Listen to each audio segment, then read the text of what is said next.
Assalamualaikum yéen spectateurs yu Sky TV chers abonnés ak yéen ñi nga xam ne abonné gu leen ñu ngi leen di nuyu di leen dalal ci benn numéro bu bees numéro 14 de cette émission Actu Cinéma ñu ngi leen di remercier ci seen nombreux commentaires yi ngeen def ci émission bi merci ñu ngi remercier aussi Tan Bombé bi nga xam ni moom mooy le chargé de production bu waa Xaar Média moom moo nekk ci ginnaaw Belle-Mère moo nekk ci ginnaaw Wujju Peccorgo etc. Merci pour ton appel très humble tu as parfaitement accepté critiques yi ñu def tey jël nga ko de la manière la plus positive ñu ngi lay remercier. N'oubliez pas de vous abonner et de commenter, de nous donner vos avis parce que nous non plus nous ne sommes pas parfait. Nous avons remarqué que vous avez fait beaucoup de commentaires sur le fond vert que nous utilisons ñu ngi ciy reyante di ci góorgóorlu c'est comme ça nit ki kenn matul ñu ngi ñaan yàlla lépp baax jëm kanam le plus proche de la perfection possible. On vous avait promis, je sais, ben, au top 10 des acteurs et actrices les mieux cotés, c'est-à-dire les plus adorés, mais dañu koy poussaat parce que càmbar bi ak seetantal beeg choix bi yombul. On vous promet notre prochain numéro ngeen am seen top 10. Aujourd'hui, on va parler alors de séries yi nga xam ne dañuy seetaan ndax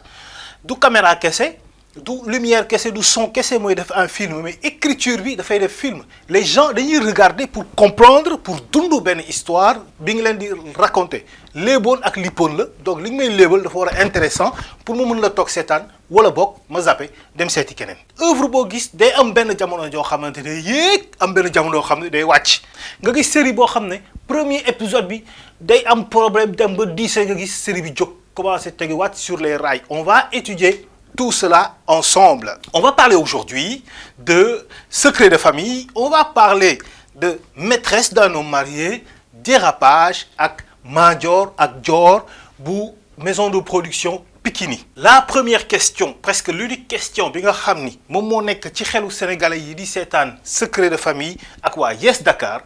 mooy lu tax ñu changer secret de famille créer beneen secret de famille avec d'autres acteurs principaux. La réponse personnellement, c'est très normal. Ça s'accepte. C'est un choix que la production a fait. Moom la engagé. Mën na nekk, rassurez-vous. Tout ce qui compte, mooy li ñuy nettali, le logique, na am continuité logique. Loolu moo am solo. Saison 1, 2019, ma nettali les secrets de famille de la famille ici. Suba, secret de famille Diop ak secret de famille Diakhoumpa. Waa secret de famille, entre parenthèses, franchement, je les félicite. du nag dama leen di sànni ay fleurs je vous félicite en tout cas rafetlu na qualité image yi nga xam ne ñëw na ci saison 2 boo defee lu rafet dañ naan def nga lu rafet son bi plainte yi nga xamante ne ñu ngi ko doon am ci saison 1 bi ay son yu am ay écho ay bruit derrière on se rend compte que am na amélioration bu baax a baax ci seen début de saison secret de famille je vous en félicite je reconnais je faisais partie de l'écriture de la saison 1 bokk naa ci scénariste yi li nga xam ne moo doon manquement yi ci biir saison 1 bi mu bañ a am ci saison 2 je donne un exemple ci saison 1 gis nañu intrigue paradise commencé woon na avec Amadou ak As ñu jékki-jékki kenn waxatul lu jëm ci paradise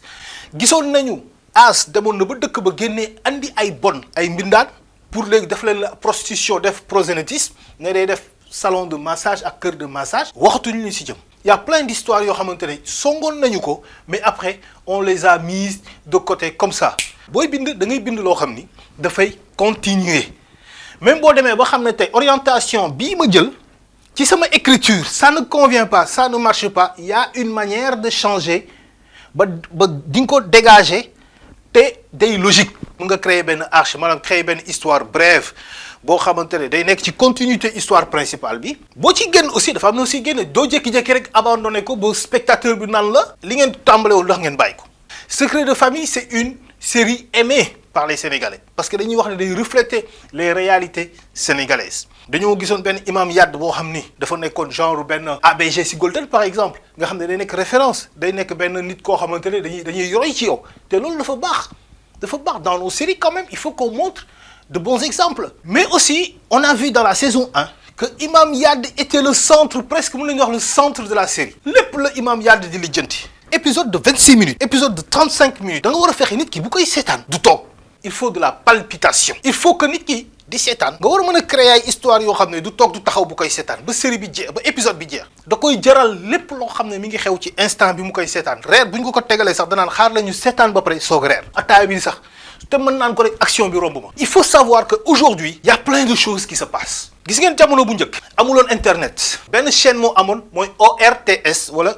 RTS ñëw télévision noir et blanc par mardi dramatique jamono jooju diaspora bi sax daawul seetaan RTS parce que amuñu woon moyen dañ daan exporter ay cassette nga xam ne benn théâtre muy génn ci année bi les gens avaient le temps de regarder amoon nga jotu seetaan ko parce que da nga naan su ma seetaanee ba pare damay xëy dem liggéeyi damay seetaan dem tëddi nelaw kon luñ la tegal da nga koy seetaan y avait un seul rythme il y avait une seule vitesse il y avait une seule proposition il y avait rien d'autre loolu kese amoon nañ jotu seetaan ko dañ daan jël suñu temps di seetaan mais aujourd'hui chers amis gis nga ngeen dinaa ko waxati ko junni yoon concurrence la ñu nekk compétition la ñu nekk ñaar nag moo am mooy joueur bi accepter la compétition wala mu ñàkk ko accepter ça veut dire que devant boo defee sa production def sa benn film en face de toi amatoo benn simple spectateur boo xam ne da lay seetaan après dem déedéet da nga am spectateur boo xam ne dafay fay di seetaan tey su ma jëndee sama connexion di seetaan je me dis j'achète 1000 francs de connexion ma am 1 giga wala ma am 3 giga su ma seetaanee secret de famille Madior ak Dior wala dérapage bu ma ci mënta seetaan en quelque sorte j'ai payé pour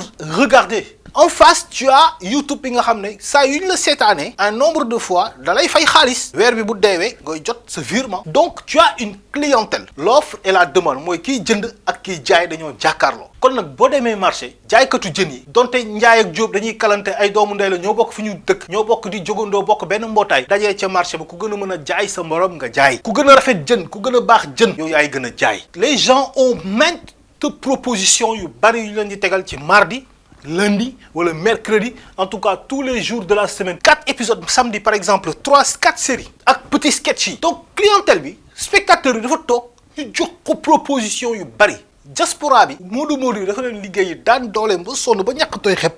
mu ñëw toog këram ne xaaral ma connecté wu ak Sénégal dellu réew ma naka lay delloo réew ma mooy mu dem seetaanu film sénégalais donc dafa fay connexion il se dit j'ai plusieurs propositions de séries yu may war a seetaan te benn instant laa am pour seetaan ko mooy 1 heure de temps laa am pour seetaan forcément day seet ci biir série yi ana ban moo ci gën a intéressante ban moo ci gën a neex mu seetaan boobu boo bëggee mu seetaan sa série da nga war a xam moom lan mooy besoin wam lan mooy loolu mooy da nga ko war a jox scénario bu taxaw bu dëppoo ak moom identité wu ak ni mu mel mooy comme ni nga wax sa réalité am deuxièmement da nga ko war a jox façon boo xamante ne du tayal du nelaw da nga ko war a jox mu neex te du doy 26 minutes yi dafa war a am benn rythme soutenu comme Secret de famille saison 1 vers la fin on a senti trop de lenteur séquence boo xamante ne da ngay toog wax a wax pendant 5 minutes de séquence loolu ki lay seetaan day rey ki lay seetaan lorsqu'on écrit un film da ngay sóoraale action tuuti da ngay sóoraale yëngu te imaginer Imam Yade tey saison 1 ñu jékki-jékki rek ñu sosal ko ku mel ni Farba nga xam ne dafa soxal mi ngi doon xeex Imam Yade mu sosal Imam Yade ba Imam Yade dem gendarmerie ñu wane ko ci journaux yi wane ko ci presse bi ilimaanu ndàngam yóbbu nañ ko gendarmerie muy xeex ay mbokkam di xeex ba dëgg bi feeñ ñu xam ne dañ koo sosaloon c'est intéressant mooy parfois nga jël nit ku yiw nit ku baax mais nga dugal ko ci gudda ñu xool léegi naka la ñuy créer situation pour mu génnee ko si da ngay ñagasal spectateur bi balaa nga koy andil solution day am ay tension yooyu créer tu suscites le débat continuez sur cette lancée vous êtes sur la bonne voie félicitations à Ousmane Gaye le cadreur de Secret de famille mais si on va te demander personnellement man je vais te demander d'être plus mouvementé d'être plus dynamique d'être plus animé dañoo war a xam Sir bu kontaanee masque bi warul bokk ak bu meree donc tu dois laisser ton visage s'exprimer exprimer tes émotions les bonnes émotions ou les mauvaises émotions un acteur doit accepter d'être vilain d'être ñagas gis nga kuy jooy munoo rafet par exemple je suis là je suis un comédien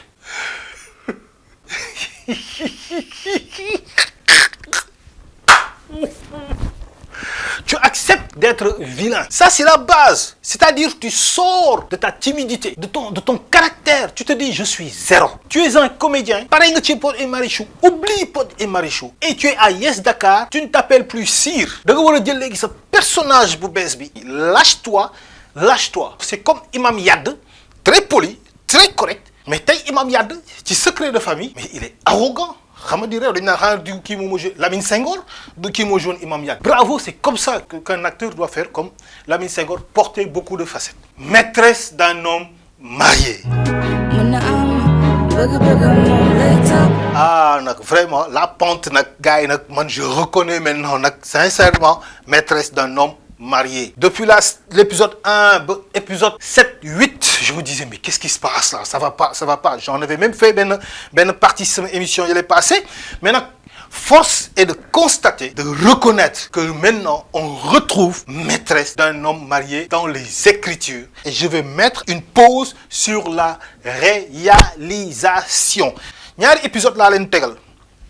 xool leen générique réalisation. Les noms ont changé parce que effectivement, comme on dit, un film c'est d'abord le réalisateur. Félicitations encore une fois à Khalifa Ba, suñu grand réalisateur. Khalifa Ba moo def saison 1 Pod et Marichou, moo def saison 2 Pod et Marichou, saison 3 Pod et Marichou, saison 4 une grande partie de Pod et Marichou,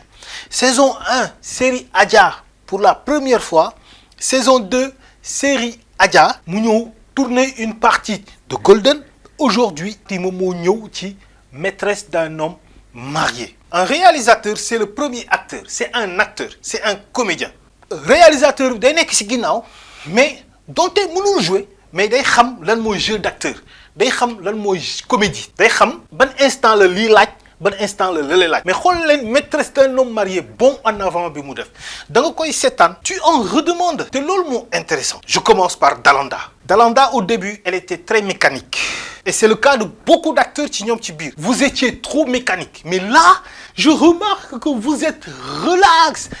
relâché. Mécanique mooy lan mooy koo xam ne su waree retourner wu il se tourne comme ça damay dem marché la laa la waxoon toog jóg. C'est ça mécanique. Mais lorsque tu es naturel, si tu dois te retourner, tu peux te retourner comme une jigéen boo waree xuloo nga def nii. Tu vois ces mouvements comme une femme. Il y a une fluidité maintenant qu'on sent dans le jeu, surtout de Dalanda. Ngorba Nyan, qui est un grand acteur, mais dans Maîtresse d'un homme marié, grand, tu étais trop mécanique aussi. Et on l'a senti aujourd'hui que tu es plus relax. Et je vais te conseiller, c'est un conseil perso, hein, c'est mon avis. Souris plus. Lâche-toi, grand, tu es beau, tu as un beau sourire, mais donne-le, c'est un atout. Un comédien, ça doit être une tasse transparente. Boo sottee bisaab ngay gis. Taasu bisaab la ñuy wax. Boo sottee jus de buy ngay gis. Transparente. Xool leen le grand Lamine Ndiaye. Mais day taxaw di fecc merengue. Xool leen Mère Diagne. C'est-à-dire li la ñuy wax. Talent du dee. Talent day gën di màgg mais du dee. Xool leen ces grands acteurs là. Cette grande actrice Mère Diagne. Am na benn personnage bu bees bu ngeen créé. Mais ce personnage, franchement, il me sort par les yeux. Je parle du personnage. L'actrice, elle est parfaite, elle joue très bien. Félicitations, maa ngi lay soog a gis, mais tu joues très bien. Waaw personnage bi moom ndaw si nee na. J'ai pitié de toi. Tu te réfugies derrière les filles pour ne pas voir la vérité en face. Que tu es encore amoureuse de Tahirou et que tu n'imagines pas ta vie sans lui. Non mais attendez. Mais de quoi je me mêle, mademoiselle? Bakk nga njàkk. Waaw naka ngay fa nekkee célibataire. Tu as fait le choix de célibat, le choix de ne pas avoir d'enfant. Nous avons fait nos choix et nous les assumons. Nous vivons très bien, contrairement à toi. Déjà loolu gëmuma ko. Jigéen association femme cherche mari. Ak façon bu mu doon intellectuel beeg analphabète beeg ñuul ak xees ak njool gàtt ak am alal ñàkk am alal ñëpp a ngi wër jëkkër nga fekk sa benn xarit sa doomu ndey mu nekk si jafe-jafe sëy. D'accord, elle est trompée par son mari nga ne ko way sëy bi day tas yow waxuloo ko jéemal cette solution nga ne ko sëy bi day tas. Malick bi mu juddoo ba tey takk Dalanda ba tey musu koo trompé. Tahirou a toujours été un bon père. mi ngi koy soog a trompé. musuma la trompé musul sax traversé sama esprit. balaa mu koy trompé ñu am deux merveilleuses jumelles. nga ñëw instant yi ñu gën a soxla seen waajur. nga ñëw yow ndaw si xaw ma foo débarqué. nga ñëw ne way da ngay tas sëy bi. Le divorce est le dernier des recours, la dernière solution, la dernière, toute dernière solution. Même au tribunal, comme yow juriste nga, tu dois savoir que même au tribunal, atte divorce, juge yi, attekat yi mën nañ leen dawloo ay at balaa ñu naan tapé nañ ci table bi sëy ba tas na. Balaa ñuy def divorce dañuy essayer tous les voies et moyens tous les recours ndax juboo du am nga dem ci chrétiens yi ñu ne divorce mënul nekk nga dem ci musulmans yi ne mën na nekk sax waaye yàlla bugg ko yow tu te permets de dire non sëy bi day tas parce que trompé na la patati patata ngay encourager sa copine sa doomu ndey pour mu divorcer. Est-ce que tu as pensé à ses enfants? Maman, je veux pas qu'on me sépare de Yolande. Je veux pas qu'on me sépare de Mame Binta. Pourquoi ne donnerait-on pas à Malick mais une seconde chance? ñun duñu ñu aigri wala ñoo xam ne dañuy topp di dund ci dundu jàmbur yi. lii moo tax Olof Njaay mag ñi doon wax naan kuy sëy bu mu ànd ak célibataire ku dul sëy ku am jëkkër bu muy toog ak ku amul jëkkër ndax xalaat yi bokkuñu. Birame moom il se croit c'est-à-dire moom Birame le Sénégal tourne autour de Birame quoi yow Birame ne fa lay takkee verre fii xoolal li wax moom Sénégalais yi la yëpp quoi Sénégalais yi lay mbalak quoi à travers la télévision da ngay xuloo ñoo jël sa verre daaj ko fii à l'épaule quoi. Ah, gis ngeen ah, vous avez vu ah, il y a quelque chose. Ah, il y a un faux raccord hein, un faux raccord flagrant, ça saute aux yeux. Attendez, on va pas faire de montage, c'est évident. Mais lii xam nga ci ban compte lañ koy dugal mooy daanu naa nangu naa xam naa réal bi xaaf da nga seetaan montage ne bon j'accepte. D'accord kenn la ñuy sikk mooy script bi mais comme rëcc na script bi rëcc na cadreur bi ba dem na rëcc na équipe bi yëpp mais fii moom da ngay nangu ne non fii moom y a rien à dire c'est évident mais xam nañ ne lii y a pas d'autre solution de montage c'est-à-dire fii monteur bi moom mënul nekk jinne ba dindi ko on te comprend monsieur le monteur la faute c'est en amont script bi erreur et félicitations à maîtresse d'un homme marié continuez sur cette lancée Madior ak Dior. Madior ak Dior c'est un couple, la femme elle est belle, très belle. Dior, machallah, tu joues très bien. Monsieur Madior, lâche-toi, tu as une belle barbe, tu es beau, tu es doux, mais lâche-toi, joue quoi, joue, exprime-toi, bàyyeekul nekkal. Il y a deux sortes d'acteurs, des acteurs qui sont en avant et des acteurs qui jouent en arrière. lu ma bëgg a wax foofu mooy am na ay acteurs yoo xam ne mën nañu jouer ba jeu bi jeex duñu attaquer duñu ay attaquant mooy dañoo manquer dynamisme duñu am contact duñu dem vers le plus c'est-à-dire duñu punch quoi. Alors Madior punchal del jouer exprime-toi et articulation dañuy wax ne bu ñuy jàngal expression éloquence ak expression travail de la diction on prend ce crayon nga toog sa kër nga seex crayon bi. mbokk Sénégal ñu ngi leen di nuyu di leen dalal ci seen émission Actu Cinéma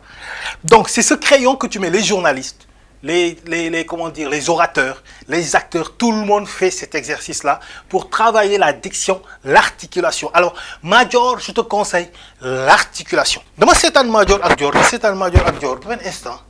mais benn schéma dama jël rek jékki-jékki ah gis nga dama def benn illustration juste pour ay idée c'est parce que c'est pas bien fait mais xool leen ci tableau bi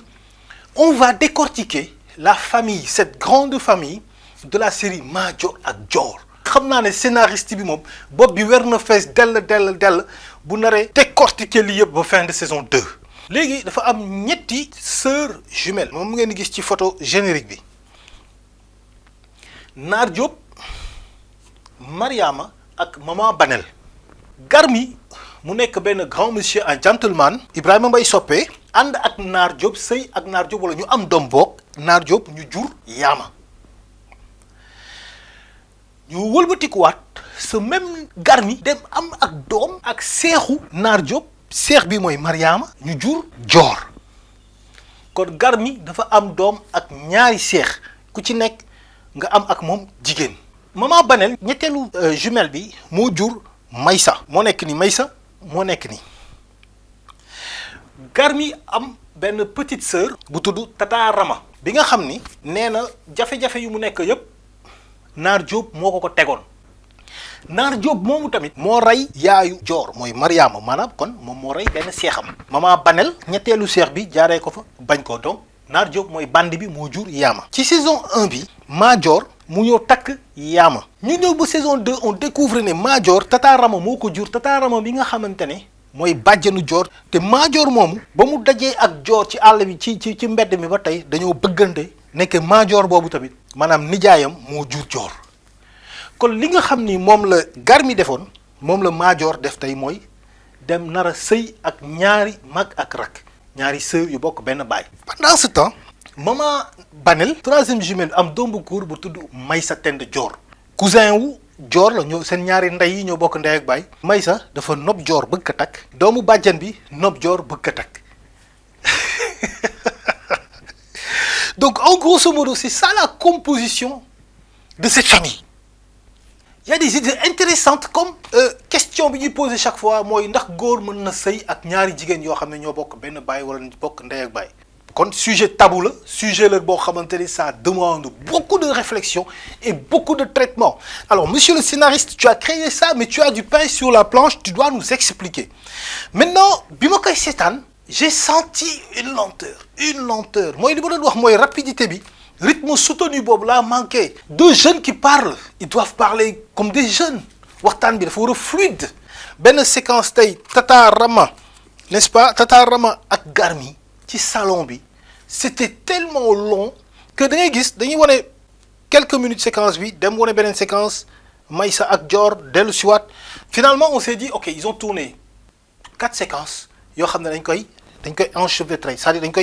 koy croisanter ba doo sentir ne 4 séquences da ngay def ne 10 séquences là alors que boo xoolee 4 séquences wala 3 séquences la ñuy mélanger. Il y a plein de séries qui font cette astuce là mais le risque c'est que c'est lent et le spectateur sent que c'est la même séquence et ça bouge pas. mooy suñu transition vers dérapage. fu ñu wutee mama yoon bi ñu tànn teg ci sunu yaakaar. mais franchement mais dama koy waxaat ko neexul ba neexul. mais dérapage yéen a ngi def ngéwal ci technique non Abdoulahat woon mais sincèrement félicitations grand tu es un bon réalisateur quoi mais dérapage mais regardez l'éclairage kese waxuma la ay son de son moom wax bu yàqu la mais regardez l'éclairage dans dérapage boo ko xoolee chaque heure da ngay mën a xool on a dû un peu c'est un peu genre ça tire vers le froid boo xoolee da nga xam ne lii matin la gis nga xoolal heure bi parce que température bi sax day changer température de couleur bi day changer on part du plus froid au plus chaud boo xoolee takkusaan boo génnee ci mbedd mi takkusaan mais jant bi day xonq kon mënuloo wax suba teel nga bind pare nga wane suba teel wane jant bu nga wane temps bu xonq c'est exactement ça donc éclairage dañu koy respecter entrée de lumière il y a assez d'entrée de lumière ne serait-ce que ouvrir une fenêtre ouvrir les rideaux sax bàyyi lumière bi dugg sax dalay wal ne bëccëg la ñu nekk dinañu confinement oblige mais dinañu def benn jour s'il le faut chaque épisode wala de temps en temps ñu invité benn professionnel ci éclairage benn professionnel ci son benn professionnel ci déco professionnel ci réalisation ñu ñëw interroger leen en moins de 5 minutes ñu defal ñu ay démonstration pour ñi nga xam ne je le dis pour ñi nga xam ne dañuy jàng cinéma mun naa xëy suba woo Khalifa Ba mun naa xëy suba woo Malick Pape Sarr mun naa xëy suba woo Nabe mun naa xëy suba woo Sidi il y a toujours des élèves comme man ak keneen qui apprennent des séries sénégalaises ñu ngi ciy jàngee di ko seetaan di si jàng parce que notre première école de cinéma ce sont les films que vous nous proposez alors lu mu metti restons techniques respectons ça félicitations pour série yi fi nekk parce que produire yombul réaliser yombul benn séquence de 2 minutes tu peux passer 3 heures de temps à la tourner on comprend mais quand même c'est un choix que nous avons fait du cinéma c'est la règle du jeu dafa mel ni tey Sadio Mané balaa muy dugal benn but dina ko entraîner bay bëgg a dee encore une fois faites-vous des places faites-vous votre place bu leen fi toog naan non man je suis professionnel je fais mon cinéma je fais sama série non man dafa am ay xawma benn couche sociale bi may ut ak dama am sama public dañu am bii film high level la bii film low level la pour man taxawul xam nga lan moo taxaw nga def film boo xam ne tu te fais 2 millions de vues en 24 heures pourquoi pas c'est un monde du cinéma donc vous faites de la qualité vous avez des résultats work hard play hard maanaam ñàkk jariñu ku liggéey lu rëy am lu rëy félicitations à très bientôt pour votre numéro 15 Actu Cinéma pour le top 10 des acteurs et des actrices les mieux les plus aimés du Sénégal.